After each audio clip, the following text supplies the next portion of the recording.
उत्तराखंड, हिमाचल या जम्मू कश्मीर? तबाही का अगला एपिसेंटर कहां है?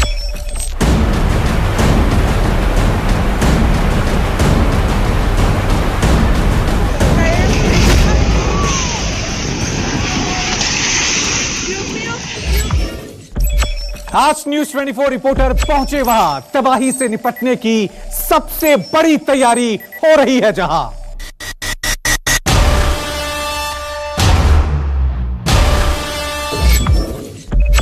उत्तराखंड में आई कुदरती आपदा के बाद पूरा देश अलर्ट पर है। देश के कई हिस्सों में प्राकृतिक आपदा से निपटने की तैयारियां भी शुरू कर दी गई हैं।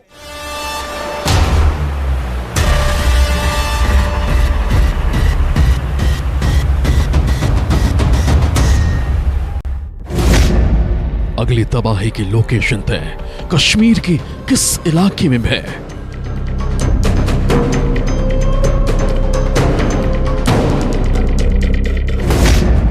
कहर से पहले फुल प्रूफ तैयारी, क्योंकि अब जरा सी चूक पड़ेगी बहुत भारी।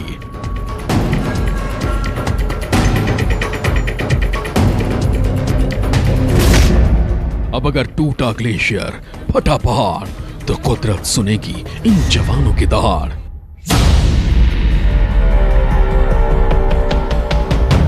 आज बोलेंगे कम, दिखाएंगे ज्यादा, क्योंकि अब आपको देखना है पत्थर से टकराने वाले फौलादी जवानों का इरादा। आज हम आपको दिखाएंगे जम्मू कश्मीर पुलिस के जवानों के उस विशेष दस्ते को, जिस दस्ते का नाम दिया गया है MRT यानी माउंटेन रेस्क्यू टीम। ये वो रेस्क्यू टीम है जो कि किसी भी आपदा से निपटने के लिए खासतौर पर तैयार की गई है। चमोली हादसा और उसके बाद लगातार हुए शोध और वैज्ञानिकों के चिंता से यह पक्का हो गया है कि हिमालय के ग्लेशियर डबल स्पीड से पिघल रहे हैं।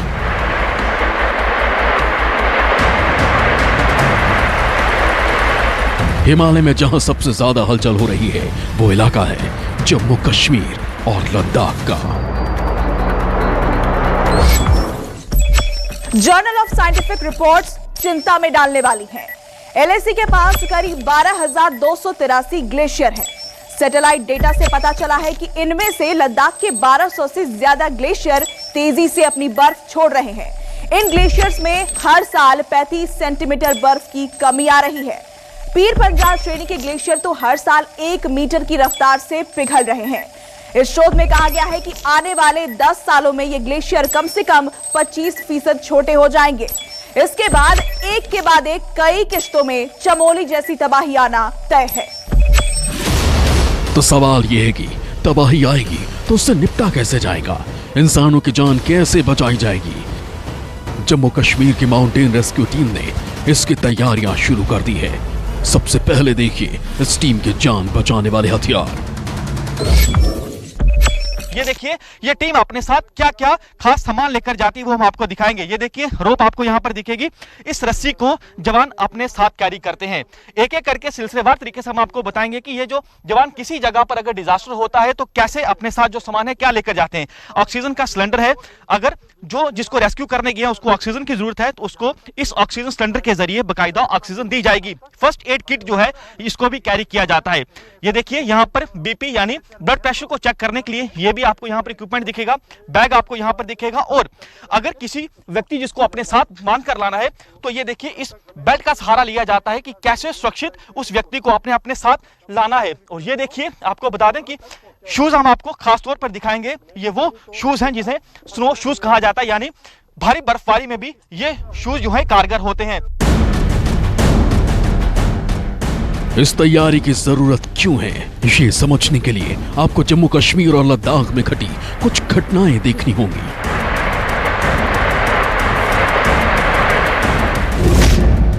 18 नवंबर 2019 सियाचिन में 18,000 फुट पर एवलांच हुआ।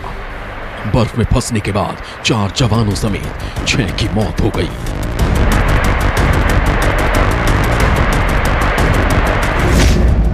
8 फरवरी 2019 जवाहर टनल पर एवलांच हुआ। घाटी का संपर्क देश से कट गया। 10 पुलिसकर्मी लापता हो गए, 2 की मौत हो गई।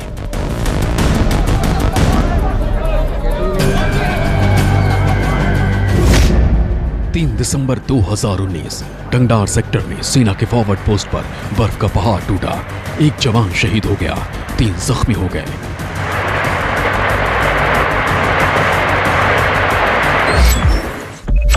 जम्मू कश्मीर में अक्सर देखा जाता है कि कभी लैंडस्लाइड होता है, कभी एवलांच आता है, एवलांच यानी हिमस्खलन। और जवान जो है कैसे जो लोग एवलांच में दबे होते हैं, जहां लोग जो हैं लैंडस्लाइड में फंसे होते हैं, उनको कैसे रेस्क्यू किया जाता है। ये जवान पहले ऊपर गया, फ्री हैंड क्लाइंबिंग की, उसके बाद खाई से जो है नीचे लेकर आया है जो कि विक्टिम है, पीड़ित जो ऊपर फंसा हुआ था। कितना मुश्किल था, पहले आप फ्री हैंड क्लाइंबिंग करके गए, फिर नीचे आए और अपने साथ जो है आपने इस व्यक्ति को कैरी किया है, क्योंकि अगर रियलिटी में ऐसा होता है तो यही तस्वीर होती है। जी सर, पहले तो हम ये बोलना चाहते हैं कि ये बहुत ही कठिन होता है अगर ऐसे कहीं पे हमारा जवान फंसा हो या कोई बूढ़ा हो, कोई जवान हो या बच्चा हो, कोई जिसको रेस्क्यू करना हो। पहले तो हमने फ्री हैंड क्लाइंबिंग करनी पड़ती है, फिर जाके ये जो सिस्टम है इसको बोलते हैं हम इसको पिगी बैग बोलते हैं। पिगी बैग के ज़रिए हम ये करते हैं, तो इसके हिसाब से हमने इसको रेस्क्यू किया है। जम्मू कश्मीर में बीते कुछ सालों में एवलांच, पहाड़ टूटने और सैलाब आने की घटनाओं में बहुत तेजी आई है। इन घटनाओं में हमारे सैकड़ों जाबाज जवानों की जान भी चली गई, लेकिन अगली तबाही में ऐसा ना हो, इसके लिए माउंटेन रेस्क्यू टीम एकदम तैयार है। सामने आप तस्वीरों में देख सकते हैं कि ये जो जवान है MRT का, आपको बता दें कि ये जम्मू कश्मीर पुलिस का जवान है। देखिए कैसे यहाँ पर विशेष ट्रेनिंग इन जवानों को दी जा रही है, कैसे ऊंची चट्टान पे क्लाइंब करा, यानी इस ऊंची चट्टान पर कैसे चढ़ाई करनी है। ये फ्री हैंड क्लाइंबिंग है, यानी ये जवान ऊपर जाएगा, रस्सी अपने साथ कैरी किए हुए, ताकि जो जवान बाकी जवान नीचे इसके साथ ही हैं उनको रस्सी के सहारे ऊपर लेकर जाएगा। जब ऐसे हादसे होती हैं तब सबसे मुश्किल होता है तुरंत और तेजी से राहत और बचाव का ऑपरेशन चलाना। हादसा वही होता है जहां कुदरत बेरहम हो जाती है। ऐसे में हर कदम पर खतरा 100 गुना हो जाता है, हर सेकंड खतरा होता है। ये काम सिर्फ वही कर सकता है जो शरीर और दिमाग से बेहद मजबूत हो।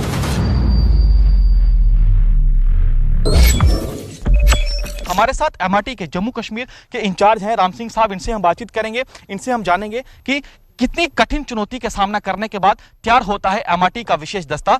राम सिंह जी, आपसे जानना चाहेंगे कितनी कठिन ट्रेनिंग होती है, कितने दिन की ट्रेनिंग होती है, उसके बाद आप जवान को जो है MRT दस्ते में शामिल करते हैं? पहले तो हम उन जवानों को लेते हैं जिनकी एज 18 से 30 तक होते हैं। जंग जो जवान होते हैं, फिजिकली फिट और मेंटली फिट वाला ही इसमें MRT में आप उसको शामिल करते हैं इस दस्ते में। तो इसको हम 15 दिन की उस तरह की ट्रेनिंग देते हैं कि किस तरह से अगर कोई ऐसी आपदा आए तो किस तरह से उसको वो फेस कर सके। तो उसी तरह की इनको 15 दिन में ट्रेन करके ट्रेनिंग देकर हम इनको फील्ड में लेकर जाते हैं। उत्तराखंड के बाद जम्मू कश्मीर में हिमालय की डगमगाने का खतरा सबसे ज्यादा है, इसलिए यहाँ आने वाली तबाही के लिए तैयारी की रिहर्सल चल रही है। जम्मू कश्मीर के सांबा में गुरुवार को माउंटेन रेस्क्यू टीम द्वारा प्राकृतिक आपदाओं के दौरान बचाव कार्यों के लिए पुलिसकर्मियों को प्रशिक्षित किया गया। जो लोग ऊपर फंसे हुए हैं उन्हें एक एक करके नीचे लेकर आया जा रहा है, ताकि इन लोगों को सुरक्षित तरीके से अपने साथ बांधा हुआ है। और आप अंदाजा लगा लीजिए, ये कोई छोटा पहाड़ नहीं बल्कि ऊंचा पहाड़ है, और कितना ज्यादा जो है चुनौतियों से भरा हुआ है, ताकि जो लोग ऊपर फंसे हुए हैं उन्हें सुरक्षित तरीके से जो है नीचे वापस लेकर आया जा सके। पहाड़ी नदियां जब प्रलय मचाती हैं तो सबसे ज्यादा नुकसान घाटियों को होता है। चमोली में हाइड्रो प्रोजेक्ट में काम कर रहे मजदूर भी ऋषिगंगा नदी की घाटी में ही गिर गए थे। लेकिन अब देखिए, अगर कोई इस तरह फंस जाए तो उसका रेस्क्यू कैसे किया जाएगा। किसी भी तरह की कोई डिजास्टर होता है, कोई आपदा आती है, ये देखिए यहाँ पर ये ड्रिल की जा रही है कि अगर किसी खाई में कोई दुर्घटना हुई है, लोग खाई में फंसे हुए हैं, तो कैसे इन लोगों को, जो कि पीड़ित लोग हैं, उन्हें कैसे यहाँ से गहरी खाई से ऊपर लेकर जाना हो। ये देखिए जवान ऊपर से नीचे आ रहे हैं, खाई में उतर रहे हैं, ताकि ये देखिए जो जवान जो कि यहाँ पर जा रहे हैं, एक व्यक्ति जो है उसे कैसे यहाँ से ऊपर लेकर जाया जाएगा, क्योंकि आप अंदाजा लगा लीजिए कि कई 100 फीट गहरी खाई हो सकती है, जहाँ पर लोग जो हैं उस खाई में फंसे हुए हैं।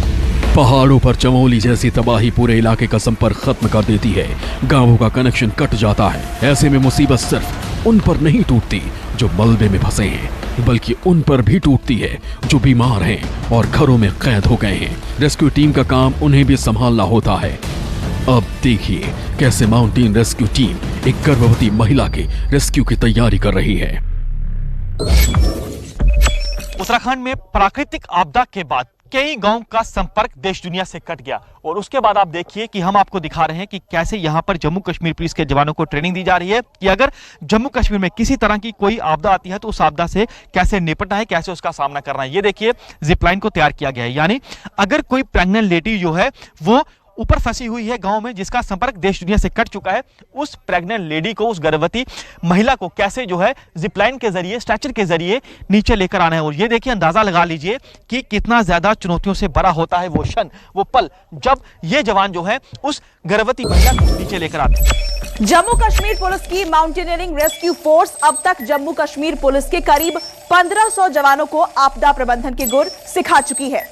शुरुआत में इस फोर्स का गठन प्रदेश में होने वाली अमरनाथ यात्रा को लेकर किया गया था, लेकिन धीरे धीरे इसका दायरा बढ़ाकर अब किसी भी आपदा प्रबंधन से निपटने के लिए इस टीम को तैयार किया जा रहा है।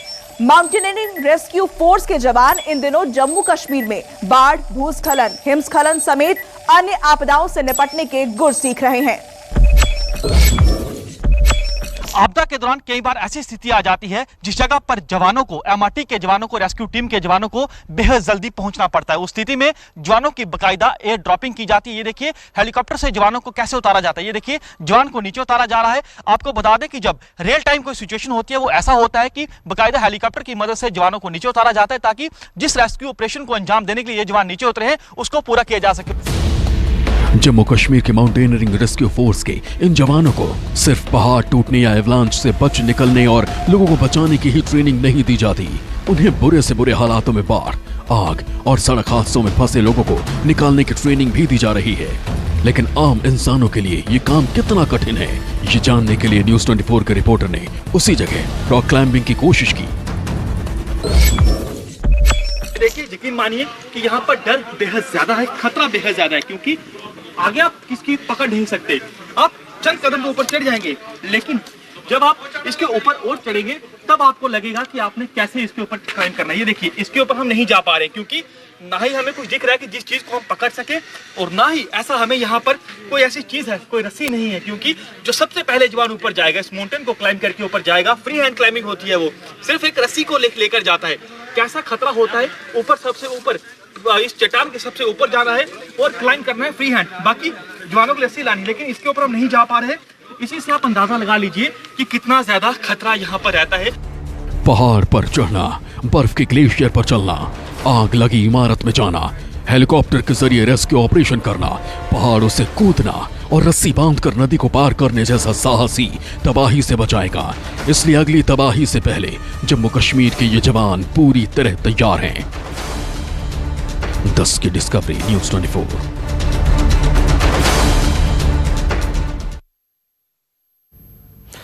चमोली की तबाही के बाद जम्मू कश्मीर तक पूरी तैयारी हो चुकी है। जी हां, वहां पर किस तरह से अब चीजें और हालात बन रहे हैं। लेकिन अब वापस हम आपको चमोली लिए चलते हैं। ऋषिगंगा नदी एक बार फिर तबाही मचा देने का अलर्ट दे रही है। ऋषिगंगा के मुहाने पर एक बार फिर झील बन गई है। यह झील उत्तराखंड में क्या तबाही मचा सकती है।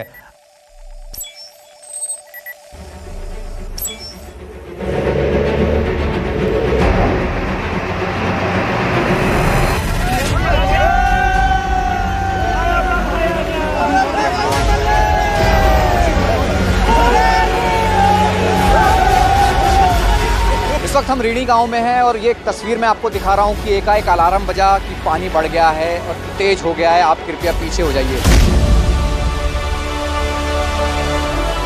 चमोली हादसे के 6 दिन बाद भी मलबे में दबी जिंदगियों को बचाने की हर मुमकिन कोशिश जारी है। कुछ को निकाला जा चुका है और बाकियों के रेस्क्यू के लिए जवान दिन रात लगे हैं, लेकिन रेस्क्यू ऑपरेशन में एक बहुत बड़ी रुकावट आ रही है।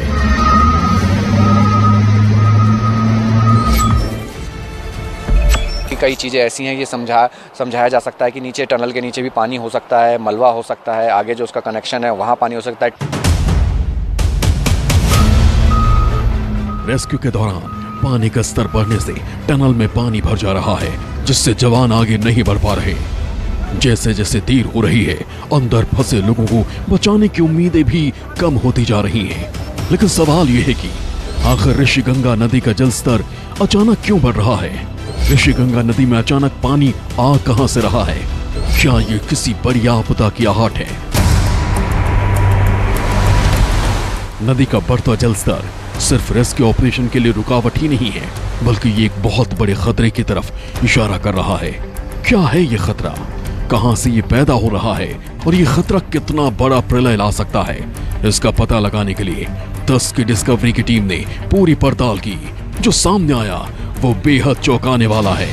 इसे समझने के लिए आपको सीधे उस जगह को समझना होगा जहां से इस त्रासदी की शुरुआत हुई थी।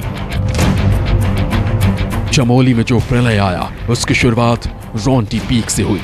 ग्लेशियर जिस जगह पर टूटा है वो हिमालय का काफी ऊपरी हिस्सा है। उसे रोंटी पीक के नाम से जाना जाता है। रोंटी पीक से ग्लेशियर टूटने के बाद वो सीधे ऋषिगंगा नदी में नहीं गिरा, बल्कि ग्लेशियर भारी मलबे के साथ जिस धारा में बहा उसे रोंटी स्ट्रीम कहते हैं। रोंटी स्ट्रीम थोड़ा नीचे आकर दूसरी तरफ से आ रही ऋषिगंगा में मिल जाता है। रोंटी स्ट्रीम से आए तेज बहाव और मलबे के कारण ऋषिगंगा में भी बाढ़ आ गई। ये बाढ़ इतनी भयानक थी कि ऋषिगंगा पर बने 2 पावर प्रोजेक्ट तबाह हो गए।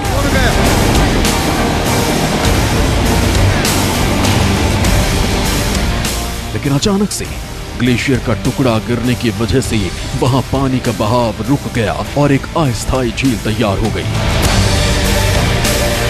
ये खतरा कितना बड़ा है इसे समझने के लिए ग्राउंड जीरो की तस्वीर देखिए। एक जियोलॉजिस्ट ठीक उस जगह पर पहुंचे जहां ये मलबा जमा है।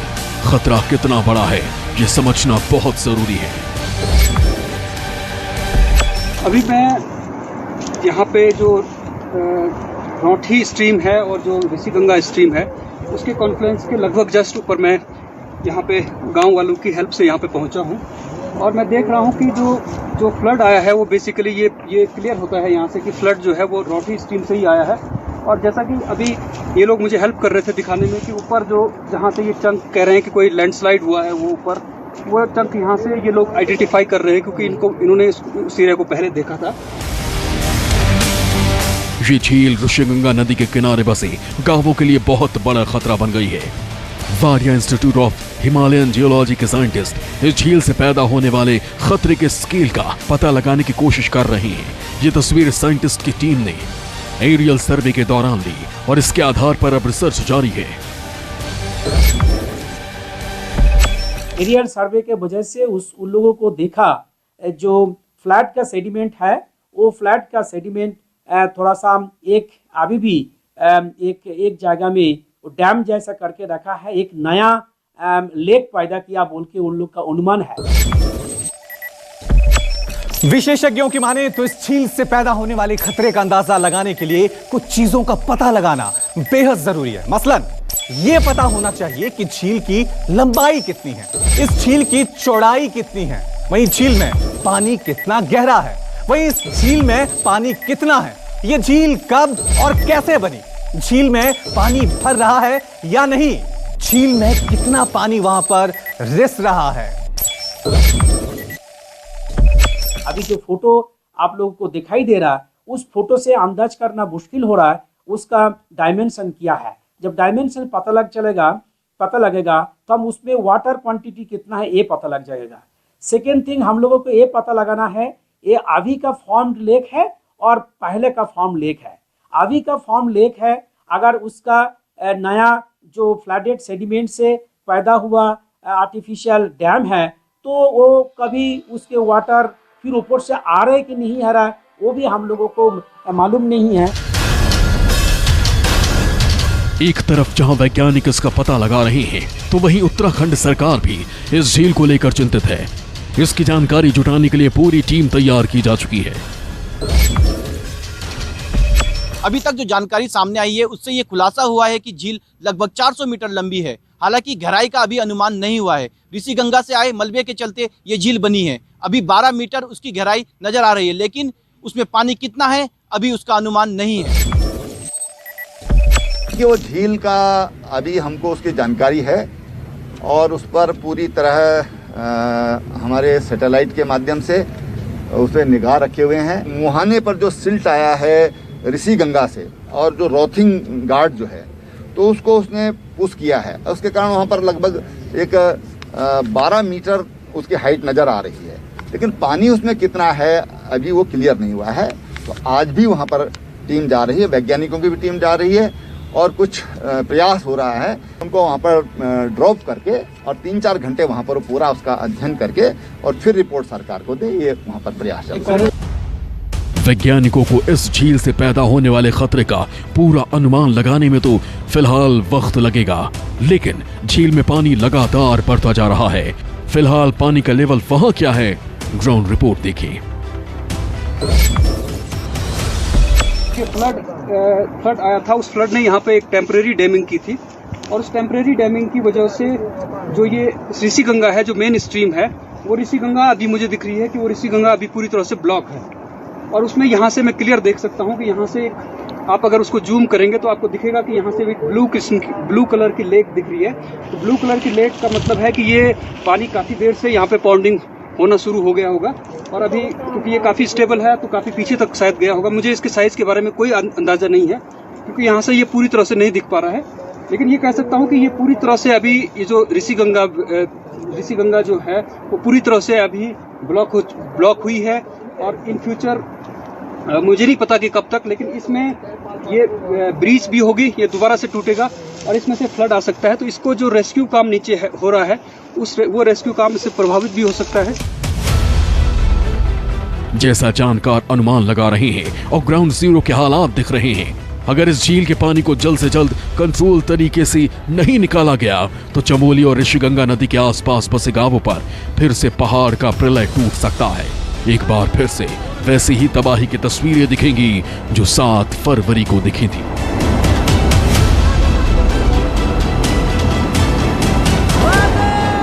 इस बार तो खतरा और भी ज्यादा बड़ा है क्योंकि अभी भी नदी में रेस्क्यू का काम जारी है। रेस्क्यू टीम नदी के आसपास मौजूद है। अगर एक बार फिर आपदा आई तो हादसे के शिकार लोगों को बचाने गई टीम खुद हादसे का शिकार हो सकती है।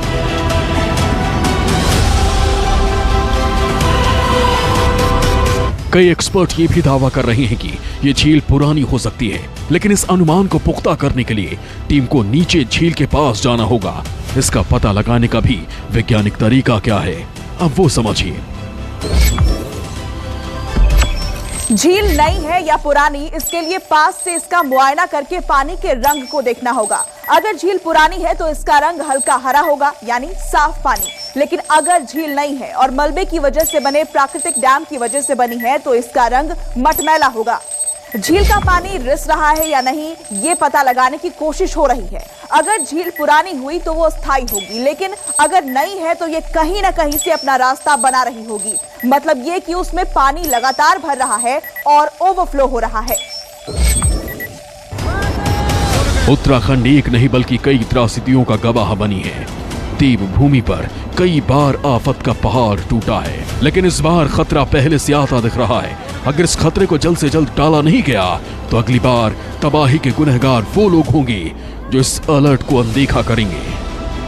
10 की डिस्कवरी के लिए देहरादून से अधीर यादव के साथ चमोली से राहुल प्रकाश की रिपोर्ट। नमस्कार, मैं हूं मानक गुप्ता।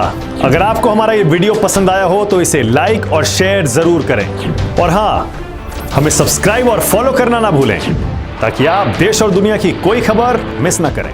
तो जुड़े रहिए हमारे साथ और देखते रहिए न्यूज़ 24।